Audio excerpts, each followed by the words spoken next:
Bonjour à tous. Alors aujourd'hui nous allons faire une application sur les intervalles asymptotiques au seuil de 95%. L'idée ici c'est que vous compreniez bien la démarche de tous les exercices en matière de ce qu'on appelle la prise de décision. On a toujours une hypothèse de départ qu'on va chercher à valider ou à invalider à travers une étude d'un intervalle de fluctuation. L'application que je vous propose dans le cours, elle parle d'un kit de perles qui a des perles de différentes couleurs. Et l'annonceur, le fabricant, annonce en fait des proportions fixes de perles marron, de perles jaunes, de toutes les couleurs. Donc je renote les éléments en fait importants de l'énoncé. La proportion de perles marron est la même que la proportion de perles jaunes, donc je vais noter PM et PJ. Ça, ce sont les proportions qui sont annoncées dans chaque kit, qui doivent représenter 20% à chaque fois. Donc je note 0,2. Alors que la proportion de perles rouges, PR, représente 10%, c'est 0,1, de l'ensemble des perles. Pour pouvoir savoir si finalement cette annonce est vérifiée, est vraie, on va prélever un échantillon d'un certain nombre de perles, on va observer la fréquence que nous on obtient, et si elles sont proches, on va dire suffisamment proches des proportions annoncées. Puisque vous vous doutez bien que sur chaque chaque kit fabriqué, vous n'allez pas toujours avoir exactement 20%, peut-être un petit peu plus, un petit peu moins.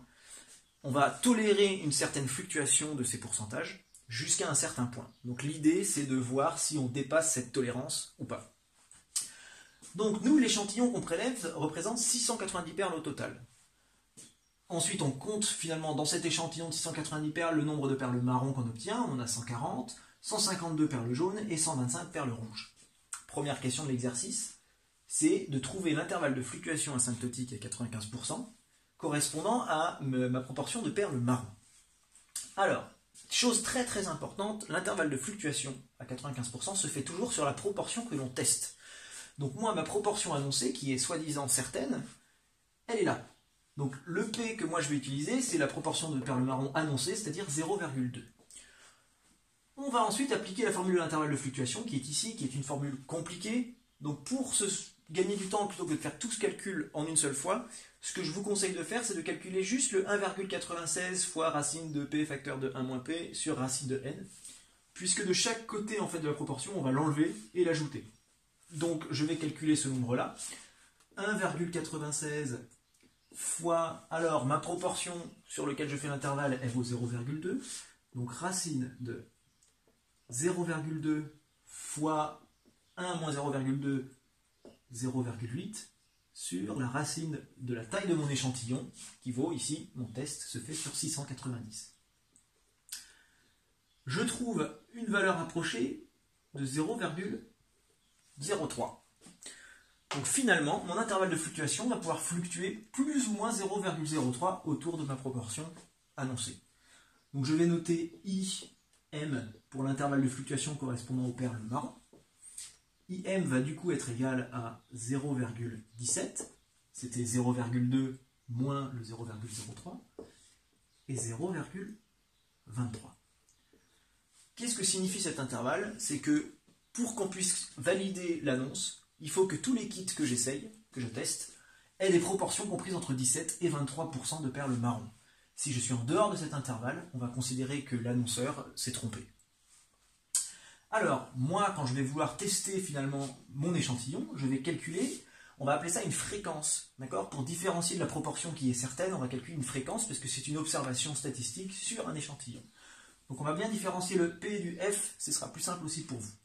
Donc je vais noter FM pour la fréquence des perles marron que moi j'observe dans mon échantillon. Donc comme j'ai prélevé 140 perles marron sur 690, ma fréquence c'est 140 sur 690, et je trouve à peu près, alors je ne me rappelle plus du nombre par cœur, 0,203. Qu'est-ce que je remarque? Que cette fréquence, elle appartient bien aux fluctuations normales, donc appartient à IM. Donc tout est normal, mon kit finalement respecte les fluctuations normales asymptotiques à 95% de la proportion annoncée. Donc qu'est-ce que je peux conclure? Que je ne peux pas rejeter la validité de l'annonceur. Donc je vous propose une phrase, on ne remet pas en cause, on ne remet pas en cause la validité de l'annonce. Alors, on va préciser de l'annonce concernant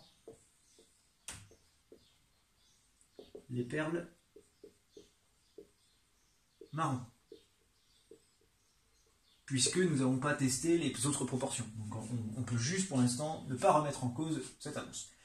Alors plutôt que de dire que c'est faux, je préfère que vous disiez on ne remet pas en cause. On ne dit pas non plus que c'est vrai, voilà. Pour l'instant, rien ne nous permet de prouver que c'est faux. On va plutôt dire ça comme ça. Donc je vais effacer pour faire la suite, puisque la suite de l'exercice va consister à la même chose, mais cette fois-ci, on va justement tester nos proportions de perles rouges et de perles jaunes. Alors on va commencer par les perles jaunes, puisque la proportion annoncée de perles jaunes est la même que la proportion de perles marron. Donc finalement, nous allons garder le même P, et on va se retrouver avec exactement le même intervalle asymptotique, autour de 0,2. Donc je le rappelle, cette fois-ci on va l'appeler IJ.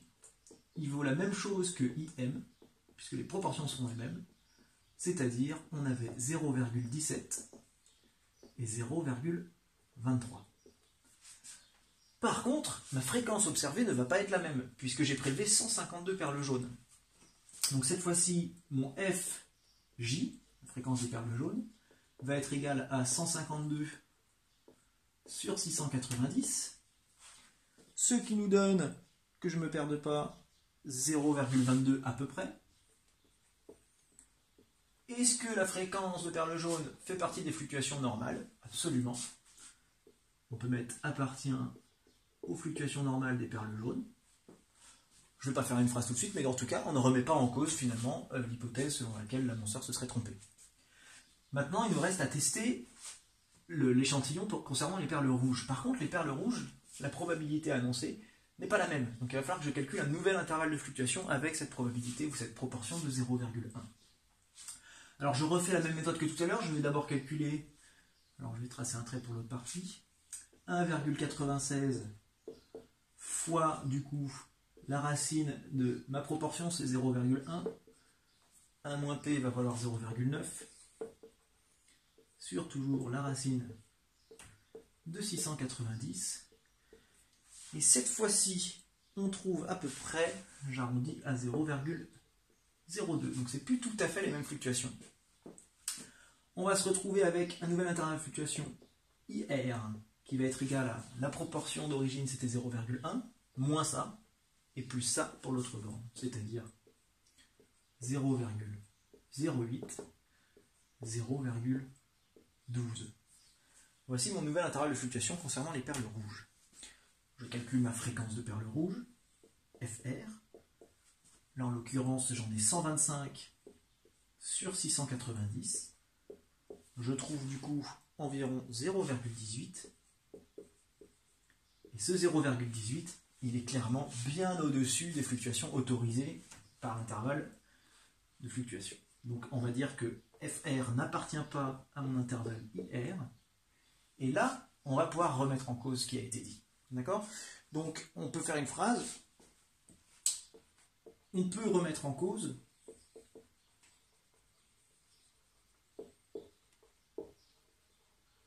l'annonce concernant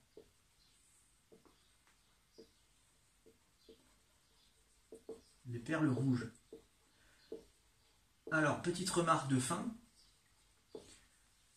Est-ce qu'on est sûr que du coup l'annonceur s'est trompé? Bien, on peut être en dehors de cet intervalle dans 5% des cas. Il y a 5% des cas des fluctuations qui vont être des valeurs extrêmes.